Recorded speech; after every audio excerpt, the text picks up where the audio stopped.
comentar a respeito dos mapas de remoção de palha. Já queria aproveitar e agradecer toda a equipe que colaborou comigo no desenvolvimento desse trabalho. Então, esses mapas, como já foi falado hoje, são mapas que visam o planejamento da remoção da palha em campo.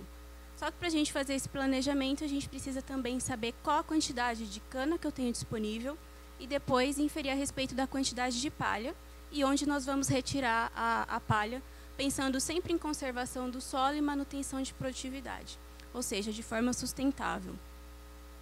Então, para isso, nós estamos desenvolvendo um modelo de estimativa da produtividade da cana-de-açúcar e depois, em consequência disso, nós vamos mapear as adaptas à remoção da cana, considerando fatores de conservação do solo e manutenção da produtividade, que é o que o João já apresentou hoje para a gente.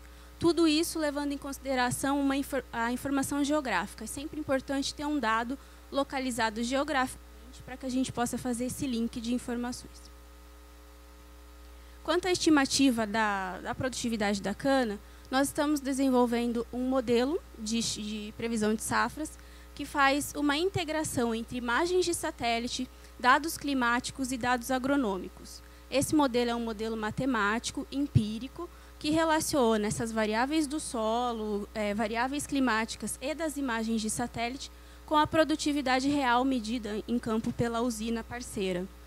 É importante a gente ressaltar que todas essas variáveis, elas são variáveis que é numa série temporal. Então, nós temos uma grande quantidade de dados a ser tratado. E a grande questão é como relacionar essas informações provenientes de imagens, clima e os agronômicos, que também pode ser considerado como dados de campos, com a produtividade real, sendo que a gente tem uma grande quantidade de dados e os modelos mais comuns é regressão e correlação.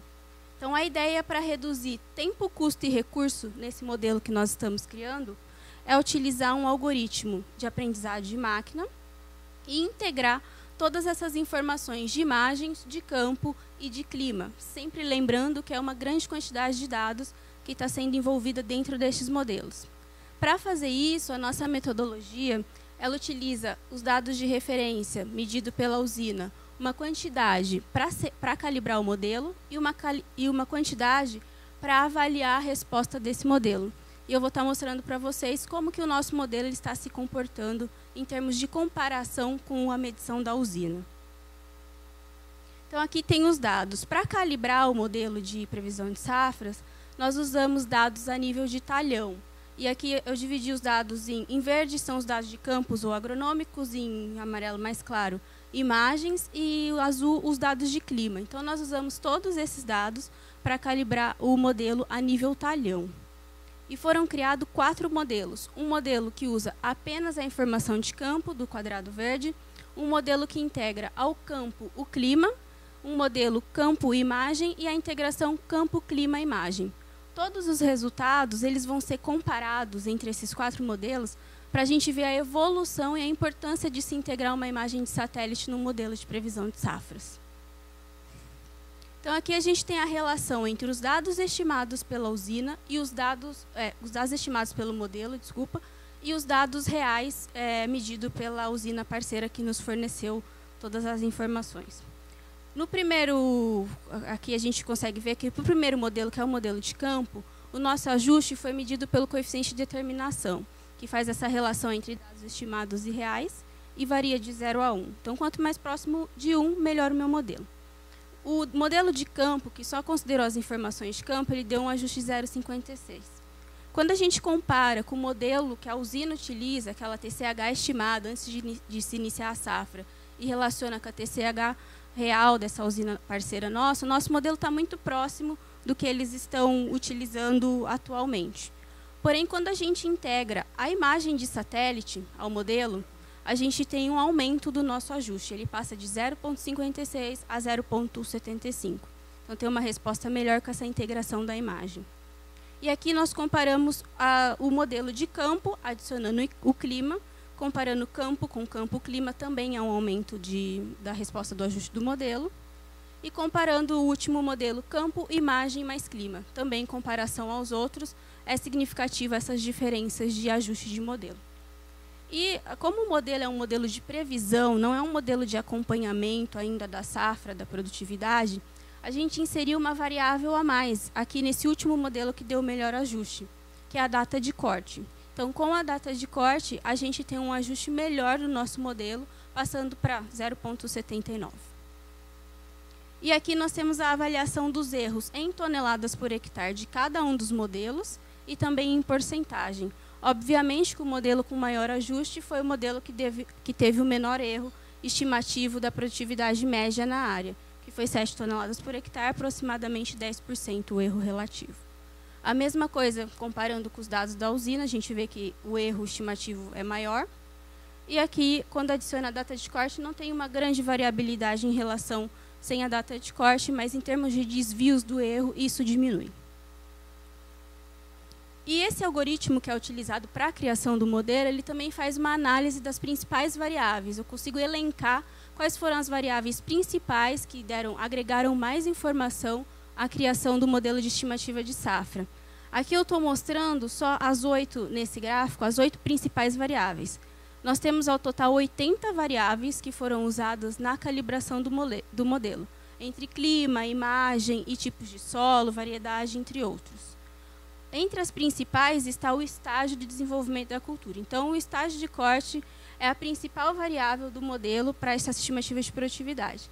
Em sequência, esses códigos aqui são todos relacionados às imagens de satélite e seus respectivos índices que a gente calcula com base nessas imagens.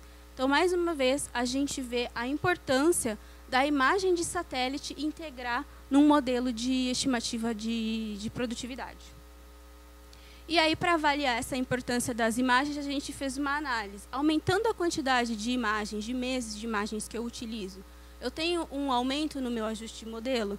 Há uma tendência de aumento, como a gente vê nesse gráfico, mas principalmente o que a gente vê é que os desvios dos erros, eles diminuem com o aumento da quantidade de imagens de satélite. E aqui, a partir do modelo de produtividade, a gente consegue gerar um mapa de produtividade da cana. Aqui está o mapa de produtividade. E, a partir desse mapa, nós estamos utilizando a relação palha-colmo em média 12%, seguindo a literatura e também os resultados que encontramos no projeto Sucre. Aí nós geramos o mapa de produtividade da palha da cana-de-açúcar. Então, com essa produtividade, segue aquela questão anterior. Onde eu posso retirar a palha, considerando a produtividade que eu tenho, essa manutenção da produtividade em campo e a conservação do solo e dos recursos naturais. Nós estamos trabalhando dentro de um sistema de informação geográfica, que é um sistema computacional, que consegue integrar todas as informações geograficamente linkadas, e a partir dessa produtividade a gente delimitou alguns fatores. Como o João já disse hoje, isso varia de local a local. Esses fatores elencados aqui é para uma usina parceira nossa, que eu vou mostrar o cenário, mas se for para outro local, a gente pode ter outros fatores que interferem nessa questão de onde retirar a palha. Então, aqui foi a declividade, o estágio de corte, o período de colheita e a textura do solo, para esse cenário específico. Os dados que a gente utiliza, então, é a nível talhão. Então, para cada talhão, eu tenho geograficamente a informação de declividade, a informação de estágio, informação de solo, época de colheita e, como eu mostrei antes, a produtividade de cana e linkada à produtividade de palha também.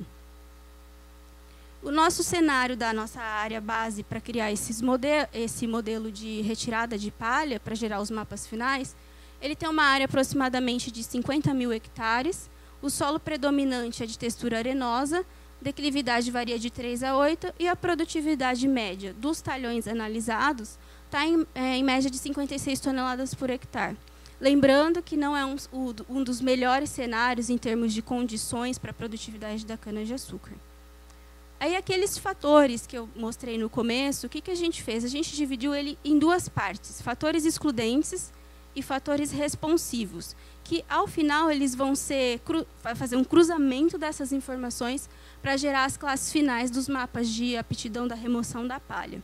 Os excludentes ficou a declividade e o estágio de corte, e os responsivos, o período de colheita e a textura do solo, sempre pensando em conservação dos solos e manutenção da produtividade.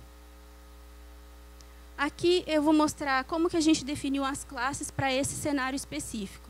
Só relembrando mais uma vez, o João disse que isso depende de cada área, tem o seu limitante.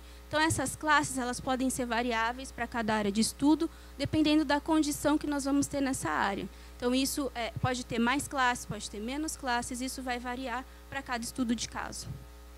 Para essa área de estudo, se a declividade fosse de 0 a 3, nós consideramos apto à remoção. Maior do que 13 é verificar a produtividade de palha nos talhões. A gente recomendou manter o mínimo de 7. Então, se tiver mais do que 7 toneladas por hectare, é restrito, sujeito a fatores responsivos, essa classe de remoção. Então, tem que olhar as restrições que vêm dos fatores responsivos. Se for menor do que 7, vai ser inapto, para este caso de estudo. Se não for áreas de reforma do canavial, tem uma restrição à remoção da palha. E tem que olhar os fatores responsivos. Se for área de reforma, verifica se é preparo convencional e verifica se é preparo reduzido. Convencional apto, reduzido, restrito, sujeito aos fatores responsivos. Aí aqui nós temos os limiares das classes dos fatores responsivos para este estudo de caso. Textura do solo arenosa, consideramos inapto. Média argilosa, apto à remoção. Época de colheita, início de safra, como já foi mostrado hoje para essa região de estudo, é inapto. Meio, apto. E, no fim, restrito à remoção. O cruzamento das duas informações, dos fatores excludentes e os fatores responsivos, é de forma matricial aqui. E aqui no meio, só para ressaltar, nós temos as classes, que são as classes de aptidão à remoção. Então, ao final, é classes aptas, restritas e inaptas à remoção. E aqui está o nosso mapa de remoção de palha para a nossa área de estudo de caso. As áreas em verde são as áreas que estão aptas a remover a palha. E as áreas em laranjas também são aptas à remoção, considerando que tem uma restrição dos fatores excludentes. Ou seja, manter o mínimo de 7 toneladas e retirar só o excedente, para esse estudo de caso. Ao total, a gente tem 67 mil toneladas de palha disponível para remover nessa área, considerando que é mais ou menos 22% da área total. Quando a gente comparou esses resultados com o que essa usina removeu um ano anterior da realização desse trabalho, eles removeram muito próximo do que nós estimamos, 66 mil toneladas de palha. A grande questão aqui está em planejar a sua remoção de palha de forma que se remova de forma sustentável essa palha, sempre mantendo a produtividade e pensando em conservação dos solos. E aqui nós fizemos um cenário de aumento da produtividade em 20% para ver o que aconteceria em termos de disponibilidade de palha e as aptas à remoção. A gente passa a ter ali um aumento das áreas em laranjas.